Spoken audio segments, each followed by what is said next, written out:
ดีเด้อสบายดีทุกคนเนาะมันรวมมาหาสาวโสดเนาะกลับมาเป็นมือแรกทุกคนเนาะสิได้อนุญาตถามสื่อสิหน้าก่อนมีชื่อว่าจังไดเนาะชื่อว่าเพลงชื่อยังก็นางเพลงชื่อเอ้ยเพลง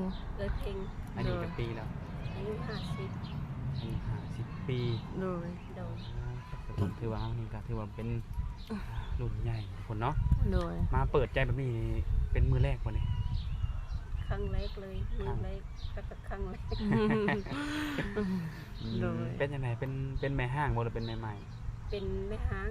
โอ้อยู่เป็นโสดมานี่จักปีเลย5 ปีโอ้คืออยู่โสดด้นแถบบ้านเลยก็บ่ฮู้แล้วเนาะโดยโอ้ก็คือได้เลิกลากับสามีเก่าไปเนาะโดยหลังจากนั้นก็บ่ได้คุยหรือว่าบ่ได้คบหากับคนทางใดเลยบ่เพราะว่ายังมุกบุญนำลูกแต่ว่ามื้อนี้นี่คือจังไดคืออยากมีสามีอีกหรือว่าอยากสร้างครอบครัวอีกแม่นบ่ออกมาเปิดใจหาคู่เนาะง่ายๆครับโอ้พร้อมสละโสดเลยแม่นบ่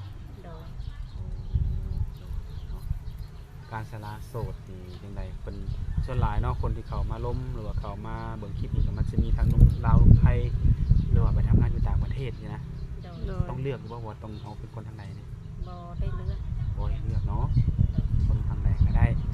แล้วแต่ผู้ที่จะเข้ามาล้มมาจีบเขาเนาะคือปัจจุบันนี้อายุ50 ปีถ้าว่าอยากได้คู่ชีวิตนี่สิเอาอายุหลายปานใด55ขึ้นไป55 ปีขึ้นไปก็คือว่าอยากได้คนที่มีอายุหลายกว่าเฮาเนาะโดยคือมาเปิดใจทุกคนแต่ปัจจุบันนี่อยู่กับไผแน่ปัจจุบันนี่อยู่กับลูก2 คนกับคนน้องชายกับครอบครัวเขาอยู่เรือนฝ่ายชานมันค่ะใกล้ๆกันโอ้แต่ว่าเรือนใกล้กันเนาะแต่ว่าอยู่คนละหลังเนาะแต่ปัจจุบันนี้ก็อยู่กับลูก2 คนลูกผู้หญิงหรือผู้ชายผู้หญิงผู้ชายไปทำงานอายุหลายปานใดลูกผู้อยู่นำนี่ผู้อยู่นำอายุ25เป็นยังบ่ทันสร้างครอบครัวบ่ยังคือปัจจุบันนี้ได้ประกอบอาชีพหยังบ่ทุกมื้อบ่ได้เฮ็ดหยังคือลูกผู้ดูแลแล้วมันบ่มีผู้ดูแลลูกก็เลยบ่ได้เฮ็ดหยังเอาตลาดหลานของลูกไปทำงานอยู่ไทยมันบ่ลูกน้องชายอยู่นะข้างเฮือนนั่นแหละโอ้เขาไปการเดี๋ยวทางเอาท่าเนาะเอาท่าซ้ำเขาเลิกการมาโดย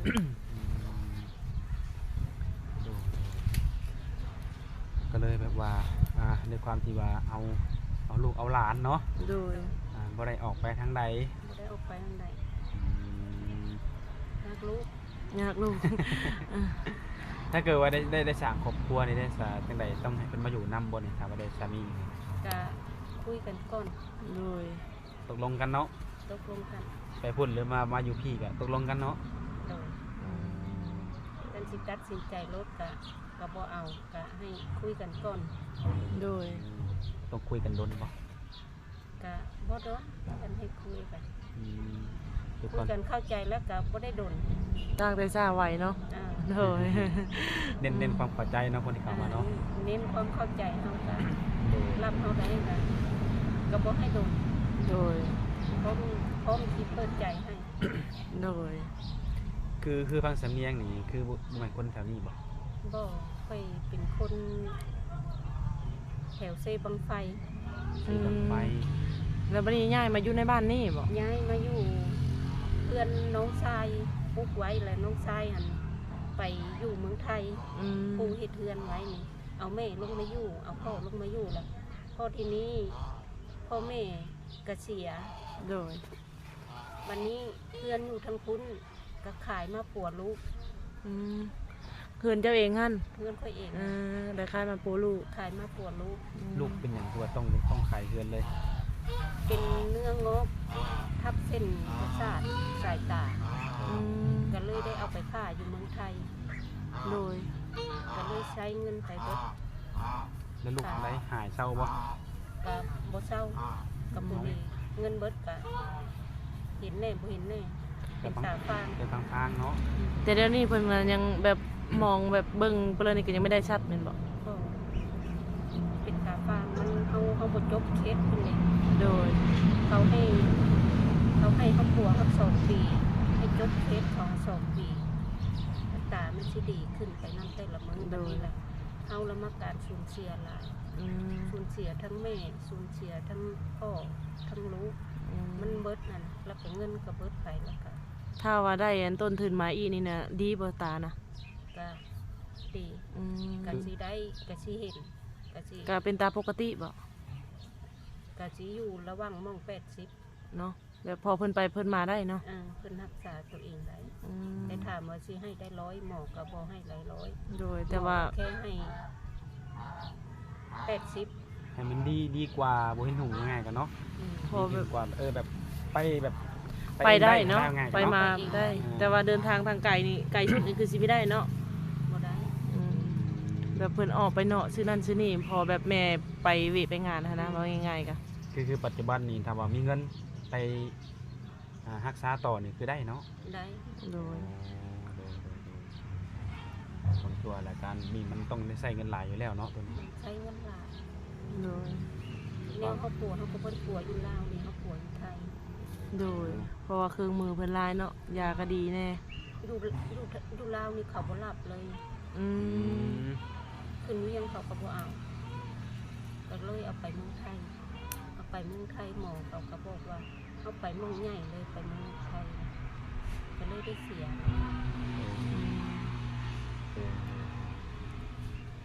สู้เป็นไปได้ก็มีผู้ใหญ่แล้วเนาะ โดย คำว่าบุทำคำสู้กันนั่นแหละ โดย ปวดตายังไงเพิ่น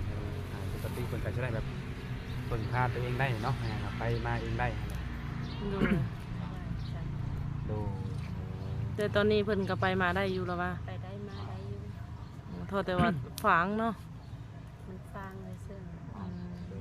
คนนี้คือเรื่องลูกสาวเนาะ โดย เป็นมีปัญหาทางด้านตากับปัวแต่ก็มดยังไงคือมดเงินเนาะ โดย เงินเขามีสำนั่นกับปัวก็เลยได้ปัวได้สำนั่นกับโมแมนว่าจะปัวได้สำนั่นเนาะ โดยกระทำมาคือมื้อนี้ก็ป่วยอยู่ โดย ยารักษาอยู่ โดย ย้ายมาเอาหมอลาวก็รักษาในหมอลาว โดย ดีขึ้นอยู่บ่การกินยานี่เอา ก็ถามว่าดีขึ้นบ่ก็ดีขึ้นแน่น้อยหนึง โดยจาก10ก็ขึ้น20เนาะ20%บ่ จาก5ได้10 จาก5ได้10 ได้แต่ซ้ำนั้น อืม ก็ได้เป็นกำลังใจให้เนาะ โดย แต่ว่าเรื่องออกมาหาครูเนาะแบบมีสเปคที่อยากได้อยากมีอยู่บ่ครูชีวิตเนี่ย โดย มักผู้ชายแบบใดอยากได้ผู้ชายแบบใด แบบใดก็ได้ แบบไหนก็ได้ แบบใดก็ได้แต่เขาเข้าใจเฮา โดย ถ้าซอยทำมาหากิน อยากได้เสาหลักเนาะ โดย ที่แข็งแล้วก็ที่มั่นคงเนาะง่ายๆก็ได้เสาหลักที่มั่นคงหาสร้างถึงว่าอาจจะบ่รวยบ่หยังก็แต่ว่าคอยดุคอยมั่นคอยขยันเนาะ โดย ได้เนาะแบบนี้กันเนาะ ได้ สิเป็นหนุ่มฝั่งลาวฝั่งไทยแล้วหนุ่มไปเฮ็ดงานอยู่ต่างประเทศก็สามารถอบรมได้สื่อสารกันเข้าใจกับจิตลงกันได้เนาะ โดย สิได้เป็นเนื้อคู่สิได้เป็นพี่เป็นน้องกันแล้วแต่บุญวาสนาเฮาเนาะ โดย โดยถ้าหากว่าเพิ่นเห็นนี้แล้วเพิ่นอยากมาหาอยู่อยู่ซ่านเนี่ยเพิ่นมาได้อยู่บ่ ก็ได้ บางทีเพิ่นอยากมาเบิ่งตัวจริงว่าสิ่งที่เล่ามานี่มัน แม่น แม่น บ่ แท้ เนาะ บ่หรือว่าแต่งขึ้นมาเองบ่บางคนก็อาจจะบ่เชื่อจังซี่นะก็ดีคือกันเนาะถ้าเพิ่นมาเนาะ ก็ดีขึ้นกัน โดย เพิ่นสิได้เห็นเฮาสิได้เห็นเพิ่นมาเห็นกันแล้วคิดว่าตกลงแบบว่าเจ้าฮับก็ได้ครับจะได้ก็สื่อสารกันต่อเนาะ โดย แต่ว่าเรื่องการไปอยู่ในเพิ่นหรือว่ามาอยู่ในเฮานี่บันได ก็คุยกันก่อน ไปเรื่อยๆเนาะก็ยังบ่ได้เนาะตอนนี้เนาะ อันนี้ โดย เข้าบ่ได้ไปเรื่อย เดี๋ยวแล้วแต่จะตกลงกันบางทีว่า อาจจะได้แบบคู่แบบว่าเพิ่นมีเวียกมีงานของเพิ่นอยู่พุ่นเนาะทางคนทางไกลสินะเพิ่นอาจจะปะบ่ได้ก็จังหวะกันอีกที่ตัวนั้นเนาะ โดย คือทุกมื้อนี่จะได้เรื่องการแต่งอยู่แต่งกินนี่ผู้ใดจะเป็นคนจัดการ ก็มีแต่เอื้อยนี่แหละแต่ตื่นสมาก็ต้องตื่นแต่เช้าหาแต่งอยู่แต่งกินให้เขาแล้วก็ไปเฮ็ดเอาร้านซ้ำน้องนุ่งมาจัดการ โดย เราก็อยู่เฮือนเขาเขาก็อยู่เฮือนเขา โดยมีแต่เอาดูร้านท่าเนาะ เอาร้านค้า ได้เพื่อก็กินนำกัน กินน้ำกันเขาเลิกการมาเขาก็ซื้อมาซื้อเขากิน โดย แบบเงินค้ำใช้จ่ายนี่ก็เพิ่นก็ยื่นอยู่บ่คำ เขาก็นี่ก็บางครั้งเขาก็ยืนผู้นั้นยืนแน่ผู้นี้ยืนแน่ เนาะพอได้อยู่ซื้อกินเนาะ เขาได้แต่ซื้อกิน โดย กับหาหืดหาหมออันนั้นน่ะ โดยคือปัจจุบันเองนี่ก็คือทางเดือนนี่ก็บ่ได้มีพยานหนังติดโตบ่ ก็มี สุขภาพคือว่าแข็งแรงดี ขอ เนาะ งเล่น โดย คือปัจจุบันนี่ก็มีหน้าที่เบิ่งลูกแล้วก็เบิ่งหลานเนาะและมีปลูกผักปลูกหยังอยู่เฮือนบ่อยู่เฮือนกัน บ่ได้ปลูกก็ปลูกเล็กน้อยเพราะจะได้กินบ่ได้ซื้อเขา อืม ปลูกถามมาปลูกก็ปลูกเล็กน้อยเพราะได้แต่บ่ได้ซื้อเพิ่น โดย ซื้อเพิ่นก็แพงเนาะ ซื้อเพิ่นก็แพง ปลูกเอง ปลูกเองให้แน่เฮาปลูกของเฮาก็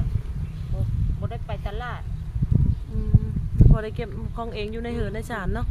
นั่นแหละ มีสัตว์เลี้ยงบ่เป็ดไก่หยังนี่มีบ่ บ่มีแหละ คิดจะเลี้ยงอยู่บ่ของพวกนี้ก็แบบเป็ดไก่ ก็ถามว่าคิดอยากเลี้ยงมันก็คิดอยากเลี้ยงอยู่แต่ว่าเฮาบ่มีต้นทุน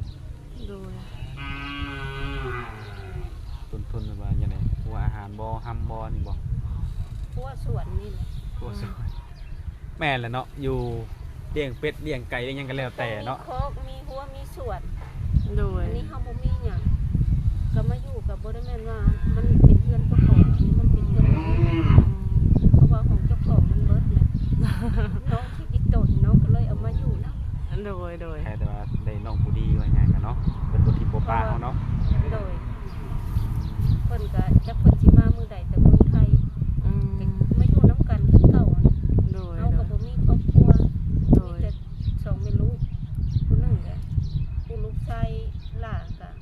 พาเมียไปทำงานอยู่เมืองไทยก็จักยามใดสิกลับ โดยไปหลายปีแล้วบ่รู้สายนะ หลายปีแล้ว อืมจักยามเลยเพิ่นจะมาเนาะ เพิ่นก็ คือ จ เพิ่ น นเว้าแล้วเพิ่นจนว่าหากินบ่ได้ยังสิกลับมา อืม เพิ่นบอกอย่างนั้นเลยแม่นบ่ อืม แต่ แต่ ว่า ว่าเฮาก็จักสิเฮ็ดหยังมันเนาะเฮาเฮ็ดหยังนำเขาบ่เป็น แม่นเนาะ เขาบ่เคยอยู่คือเฮาบ่เคยอยู่นี่แหละ โดย คือย้ายบ้านย้ายเลย โดย แต่ว่าได้เฮ็ดให้เฮ็ดนาอยู่บ่สักแต่ละปีก็ ซอยพี่น้องซอยน้าสาวซอยพี่น้องไปเอาฝากเอาให้ โดย กุ้มบ่รู้ว่าต้องได้ซื้อนำ จะได้บ่ค่อยสิได้ซื้อดอก อืม เพราะว่าเกือคันมันเบิดกับน้องชาย โอ้ อยู่สองคนอาจจะมีเปิงไปเลยเนาะเปาหนึงก็ เป่าหนึ่งกับบ่เปลืองปานใด อืม ก็ได้อยู่ว่าง ฮอดบ่ทิศ 2 เดือน 2 เดือน คนที่กินเห็นว่ากินเป็นทีมบ่แม่น2คนแล้วเนาะ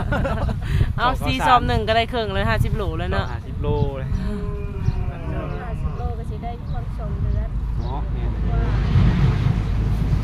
จังไดเนาะมันจะน้อยนะ เพื่อคันมันเบิดก็น้องหามาให้แล้วเขาไปบ่เป็นเลยจ้ะ โดย แล้วคืออย่างที่คือออกมาเปิดใจหาคุณทั้งลูกสาวลูกชายนี่เพิ่นยินดีพร้อมนํอยู่บ่ ขอ เพิ่นก็คือว่าเพิ่นคือสิเห็นแหล้วเนาะ